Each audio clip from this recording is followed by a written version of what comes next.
Olá, esse não é um monólogo, não é um diálogo, é um triálogo. 3 opiniões trialogando sobre um tema chave. Hoje a gente vai conversar sobre o discurso do ódio tão presente nas redes sociais e também nos noticiários. Quer saber mais sobre o discurso do ódio? Acompanha nesse VT. A cada dia o discurso do ódio ganha mais adeptos nas redes sociais e mídias tradicionais. Raquel Sherazade, Paulo Martins e Olavo de Carvalho surgem como porta-vozes de um discurso que incita a violência, promove a intolerância e alimenta a ignorância da diversidade. Conheça um pouco dos argumentos desses comunicadores. A atitude dos vingadores é até compreensível. O Estado é omisso, a polícia desmoralizada, a justiça é falha. O que resta ao cidadão de bem que ainda por cima foi desarmado? Se defender, é claro. O contra-ataque aos bandidos é o que eu chamo de legítima defesa coletiva de uma sociedade sem Estado contra um estado de violência sem limite. Primeiro eu quero falar a respeito da ONU, né? A ONU, que é uma ONG gigantesca, absolutamente inútil, campeã em produzir um monte de besteira. Então quando o pessoal faz a parada gay, aí fica lá, o homem na rua, um mijando o outro, um enfiando o dedo no c... do outro, e todo mundo tem que ver aquilo e achar lindo. Vocês vão aceitar isso? Vocês vão aceitar este código moral do demônio, código moral da demência? Vocês vão aceitar isso e fazer de conta que respeitam? Então, professor Davi, diante dessas 3 figuras, Raquel Sherazade, Paulo Martins, Olavo de Carvalho, quando a gente vê o conteúdo da fala deles, o que remete? É ingenuidade, ignorância ou, como diria o querido Olavo de Carvalho, coisa do demônio? Olha, Fábio, eu acho que não tem nada de ingenuidade no que eles fazem. Na verdade, eu acho que figuras como esses 3, eles aproveitam uma certa ignorância por parte da população, que realmente existe, não na população como um todo, mas em certos bolsões de grupos populacionais, grupos sociais, e utilizam essa ignorância em prol de si mesmos para ganhar um certo renome, um certo capital político ou até dinheiro, fama, com base nisso, fomentando esse discurso de ódio. O professor Vitor Sei, a gente tem o caso lá da Raquel Sherazade, que ela fez um vídeo polêmico, colocou a opinião dela no telejornal, falando sobre a questão da campanha Adote um Bandido, e onde ela dizia compreender a lógica que levavam as pessoas a praticar linchamento. Depois que ela lançou essa opinião, vários linchamentos vieram a acontecer. Em alguns deles, a gente notava pessoas, inclusive inocentes, indo a óbito por conta dessa violência. Você acredita que cabe algum tipo de penalização? Cabe o rigor da lei? Ou ela já foi penalizada o suficiente na medida em que foi obrigada a participar do programa da Eliana?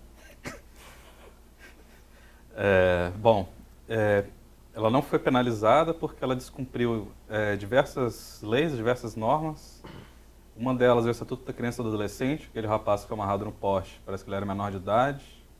Ela descumpriu o Código de Ética dos Jornalistas e ela não sofreu nenhuma punição a respeito disso. O que o Código de Ética dos Jornalistas fala sobre esse episódio, exatamente? Ela infringiu diversos artigos do Código de Ética dos Jornalistas e eu vou citar só 3, para deixar bem claro para você de casa como que ela estudou jornalismo, ela é formada, ela sabe que ela estava agindo de má fé, de forma errada.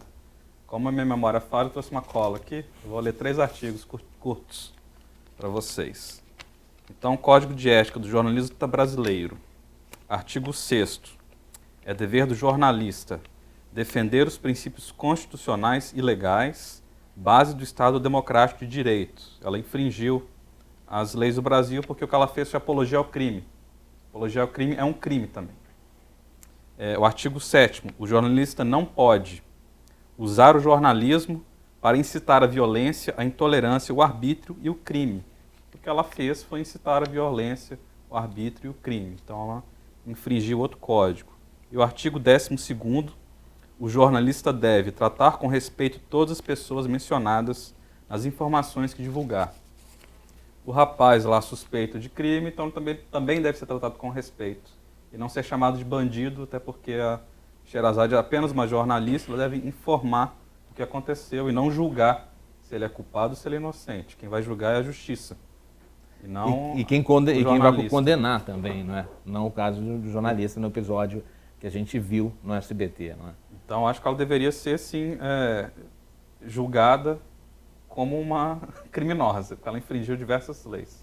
E na medida que é criminosa também, talvez Se amarrar num poste. ela poderia até ser amarrada a um poste, uma vez que também é criminosa, pela né? Pela lógica dela. Pela lógica dela, sim, mas como ela deve ser julgada de acordo com a lei, assim como o rapaz que foi amarrado deve ser julgado de acordo com a lei. Exato. Professor Davi, a gente agora recentemente teve a abertura da Copa do Mundo e na Copa do Mundo a gente teve um episódio em que a presidente foi vaiada por um grupo bastante expressivo de torcedores da seleção brasileira que estavam naquele episódio. E naquele momento, inclusive, a mandaram, vamos falar de uma forma mais elegante, né? Mandaram praticar a sodomia dessa maneira. E eu te pergunto o seguinte, cara, naquele momento ali a gente tem expresso naquele tipo de comportamento uma atitude de um déficit de expectativas políticas, é um posicionamento político ou é um sintoma tão evidente dessa presença do discurso do ódio na construção desse imaginário coletivo? Eu acho que os dois fenômenos estão juntos, Fábio, porque há, sim, um déficit político, há uma parcela da população que está insatisfeita com ela, que, por sinal, é a parcela que estava no jogo, que não é a maior parte, não é representativa da maior parte da população brasileira, sim de uma elite, que tinha condições de pagar pelo ingresso, mas há também toda uma série de pré-condições que foram criadas por causa do discurso de ódio, como dos jornalistas do VT que você mostrou agora. Isso que o Vitor está falando, da incitação ao ódio, a incitação à violência, a incitação ao crime, a gente vê todo dia na televisão, nos jornais, e há também uma incitação ao maniqueísmo político. Agora, se eu chego aqui, eu falo para os seus telespectadores, olha, vaiar a chefe de Estado da Nação num evento internacional foi errado, em 5 minutos vão estar me chamando de petista, de esquerdopata, disso e daquilo. Como se qualquer coisa que criticasse aqueles que são contra o governo te tornasse a favor do governo. Ao mesmo tempo, se eu falar qualquer crítica ao governo aqui, automaticamente eu sou considerado oposição. Isso é de uma imbecilidade, é um negócio tão raso. E não dá para entender como é que o brasileiro chegou nesse ponto, porque o brasileiro já foi muito mais politizado no passado. O xingamento foi a expressão mais legítima daqueles manifestantes? Eu acho que faz parte do jogo democrático. A Dilma não é a primeira nem vai ser a última presidente a ser vaiada, a primeira nem a última política a ser vaiada.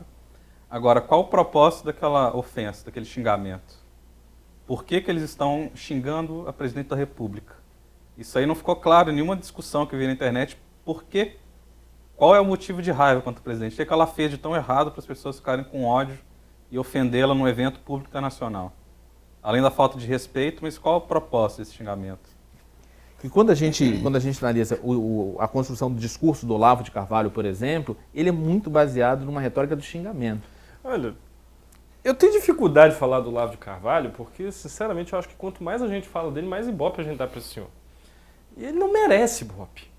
Ele é um cara que não conhece o Brasil, porque ele mora muitos anos nos Estados Unidos. Ele é um sujeito que fez sua fama com um outro vídeo de internet que xingava todo mundo, não apresentava nenhum argumento, só saía xingando, e aí alguém achava o xingamento bonitinho, e olha que legal, ia na onda. E ele atualmente ganha vida com isso, qualquer coisa. O interessante é que ele, morando nos Estados Unidos, ele é adepto de toda a política da ala mais radical, mais reacionária do Partido Republicano Americano, que é o Tea Party. E eles gostam dessa coisa de ser contra o direito de minoria, ser contrários ao aborto, enfim, todo tipo de coisa. E você vê o discurso do Olavo é exatamente isso. E tem gente aqui no Brasil que não percebe que lá eles têm uma outra história, uma outra cultura, outras condições sociais e que adota todo esse discurso para cá, para nós, sei lá com que intenção, assim, eles se americanizam e acabam adotando o discurso de ódio que lá tem as suas razões próprias de existir, não porque seja correto, mas tem aquilo que o gerou, e que aqui talvez seja algo totalmente alienígena na nossa cultura. E o curioso, Vitor, que os seguidores do Olavo de Carvalho têm ele como o maior expoente da filosofia no Brasil. Professor Olavo. Professor Olavo. Ele tem uma academia virtual com muitos seguidores. E eu pergunto a você é uma pessoa que está concluindo um estudo de doutorado, Quando você pensa em concluir um estudo de doutorado e você vê um filósofo dessa natureza arrebanhando tanta gente, dá uma vontade de desistir da tese, rasgar o que você já fez, desistir das normas da BNT e ficar sentado na frente de uma câmera falando besteira? Pelo contrário, dá vontade de estudar esse fenômeno, que para mim é incompreensível. Como é que ele tem tanta fama? Ele não tem formação em filosofia, formação acadêmica, o que necessariamente também não é um problema, porque vários filósofos ao longo da história tiveram formações em outras áreas, ou tiveram formação nenhuma, como Sócrates, que é o primeiro filósofo. Mas ele não tem formação acadêmica, ele não tem uma carreira acadêmica e ele não tem nenhuma obra significativa. Ninguém estuda Olavo de Carvalho em cursos de filosofia, ninguém lê livros de Olavo de Carvalho em cursos de filosofia, porque ele não tem... o cara faz vídeos na internet falando palavrão e faz sucesso. Interessante que o livro mais conhecido dele é... Como é Tudo que é? que você Tudo precisa saber para não ser um idiota. Ele Quer dizer, se você pressupõe... compra o livro, você já está admitindo alguma atestado, né? coisa. Porque uma pessoa que compra um livro com esse título, bom, ela está tentando não Poxa, ser será que eu alguma sou? coisa. Então, Eu tô querendo sair dessa condição. Eu não me considero idiota, nunca comprei livro de Olavo de Carvalho para ler, nem peguei emprestado, nem nada. Nunca... Indicaria o livro para o telespectador? Do Olavo de Carvalho? Pelo que eu já vi ele falando em vídeo, eu nem perdi meu tempo procurando. Porque... Então é o seguinte, gente, esse é o Triálogo, a gente volta daqui a pouco, aprofundando mais essa questão e apresentando as questões que foram trazidas pelo público. Antes do programa ir ao ar, a gente colocou o tema no Facebook, as pessoas apresentaram questões, apresentaram dúvidas, inquietações, que eu vou trazer para os professores Davi Borges e professor Vitor Sei. Se você quiser também mandar a sua questão, no próximo programa é só seguir lá no Facebook e acompanhar o Triálogo, tá bom? A gente vai para um rápido intervalo e volta com mais conversa aqui pra gente. Até!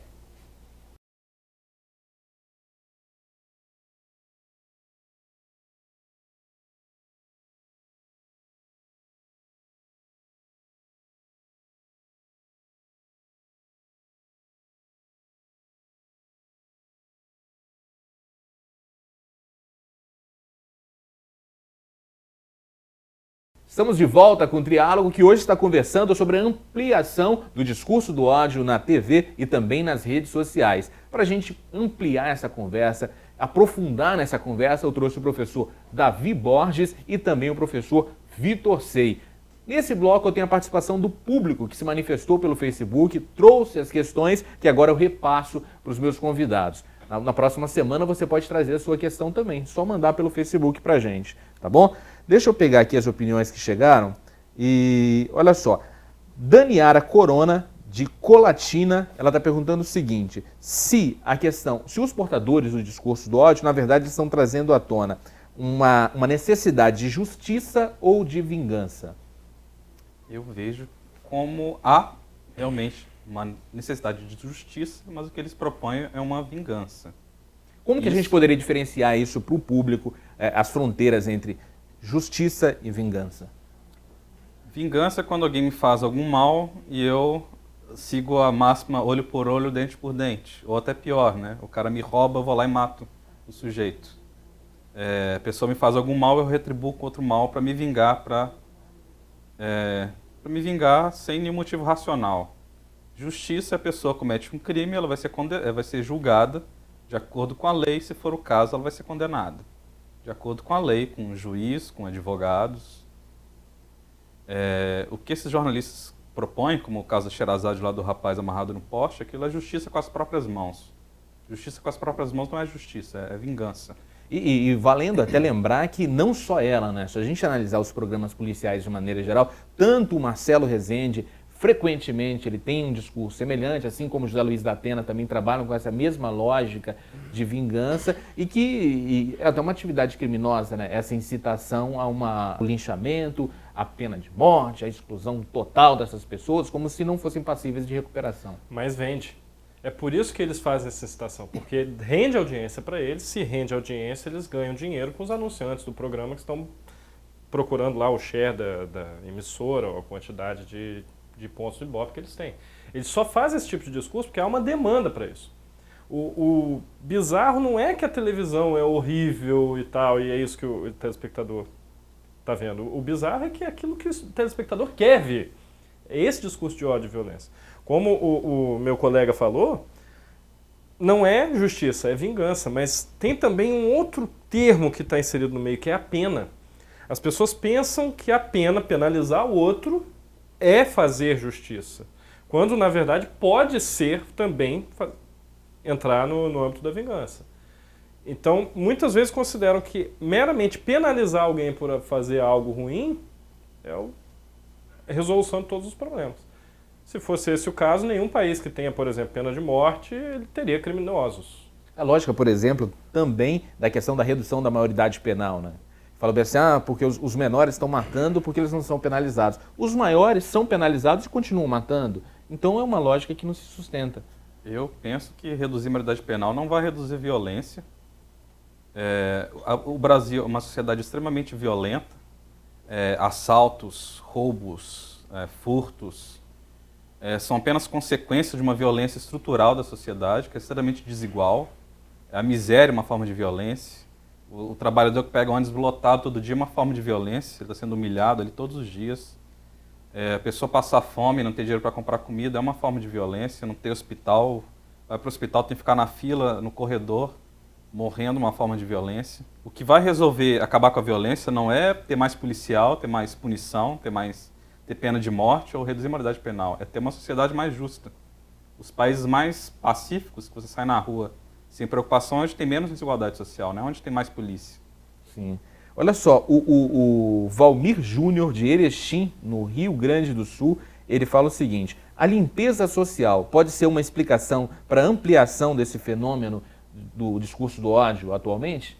Olha, eu suspeito, Fábio, talvez... Só para poder dar uma contextualizada, como que a gente poderia interpretar essa questão da limpeza social? Limpeza social, digamos, recentemente foi um caso polêmico que aconteceu no Rio de Janeiro, que a prefeitura estava removendo das ruas todos os cidadãos considerados indesejáveis, sem teto, pedintes, assim sucessivamente. Belo Horizonte, onde eu moro, também. Belo Horizonte também. Por sinal, 2 cidades sedes da Copa. Foi por causa da Copa das Confederações. Exatamente. E a limpeza social ela pode ocorrer de diversas formas. Ela pode estar voltada, o ódio pode estar voltado para um sem-teto, para um miserável, ou pode estar voltado para uma minoria étnica, ou pode estar voltado para outro tipo de minoria religiosa ou de preferência sexual, o que quer que seja. Agora, como eu vejo isso? O discurso de ódio está ligado à limpeza social. Mas os dois eles fazem parte, a meu ver, de um fenômeno mais basal ainda, que é o quê? Identificação. É mais fácil a gente se identificar com base em algo que a gente odeia do que com base em algo que a gente gosta. Se nós procurarmos afinidades uns com os outros, eu gosto de azul, você gosta de azul, então vamos ficar amigos por causa disso. É uma coisa. Agora, eu odeio fulano, você também odeia fulano, o vínculo é muito mais forte, porque a gente tem um inimigo em comum. Tendo um inimigo em comum, a sociedade se mantém coesa, pelo menos aqueles grupos que odeiam se mantêm coesos. Então, no final das contas, esse discurso de ódio cresce por causa disso. Porque ele dá às pessoas a sensação de pertencer a algo maior do que elas, a um grupo. Então, o Valmir, lá do Rio Grande do Sul, está feita a sua pergunta. A gente também tem a Aline Neves, que é da Serra. Ela pergunta o seguinte, olha: Vitor, nas redes sociais, muitos usuários promovem a discriminação em suas postagens. E ela quer saber o seguinte: até que ponto a liberdade de expressão no Facebook é cúmplice do preconceito? A liberdade de expressão ela tem um limite, é onde desrespeita o direito do outro. Você fazer um discurso de ódio, um discurso racista, isso não é liberdade de expressão, isso é um crime. Isso é um crime previsto por lei que deve ser punido de acordo com a lei. Então você não pode chegar no Facebook e falar que... fazer um discurso racista. Por exemplo, na Copa do Mundo, o jogador Marcelo, né, fez o gol contra, e muita gente no Twitter escreveu, é coisa de negro mesmo fazer gol contra. Tinha que ser negro, tinha que ser preto. Isso é um discurso racista, as pessoas têm que ser punidas. Existe lei para isso. Racismo é um crime previsto por lei, as pessoas têm que ser punidas. A questão é que nas redes sociais as pessoas se sentem abraçadas por um anonimato e por uma autoridade também, né, da opinião dela ser uma opinião de impacto, ela tem que impactar de alguma forma as pessoas que a seguem, então elas lançam mão desses artifícios. Todo mundo numa rede social forma opinião muito rápido, todo mundo vira especialista.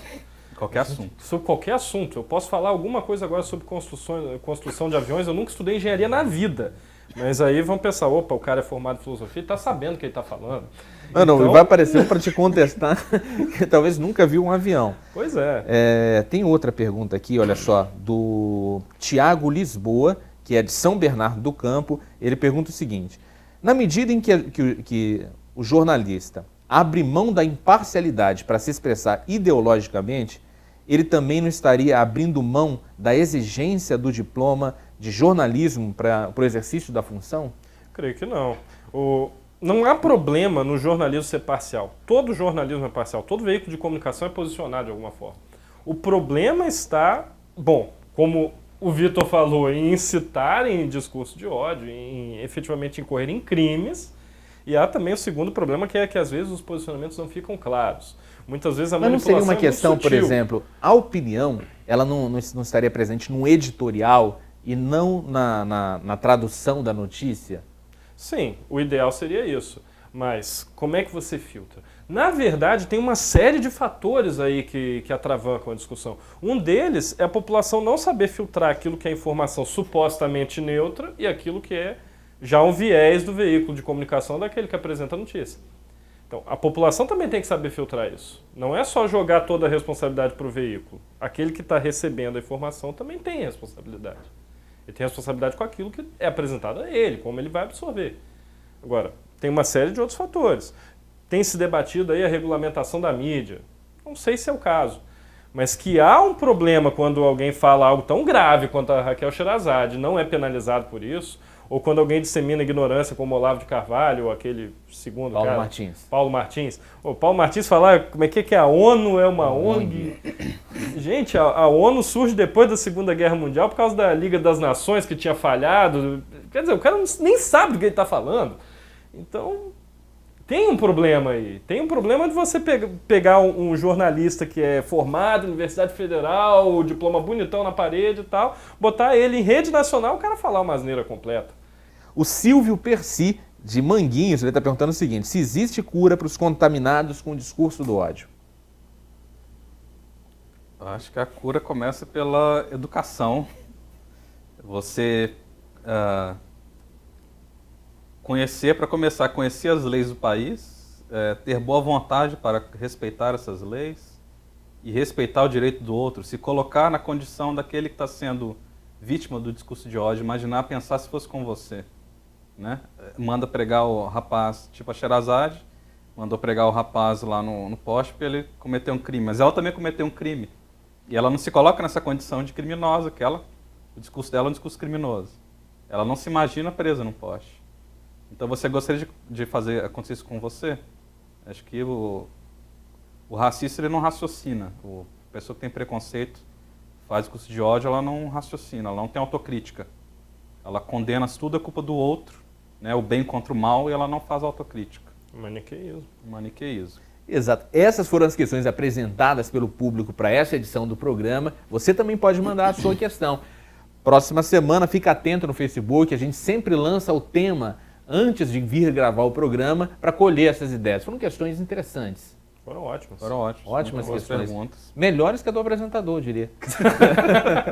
Então continua ajudando a gente. A gente vai para o último intervalo e na volta eles vão apresentar referências bibliográficas para você que quer saber mais sobre a questão do discurso do ódio. A gente vai rapidinho e já volta.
Estamos de volta com um triálogo que hoje conversa sobre a ampliação do discurso do ódio nas redes sociais e também nas TVs.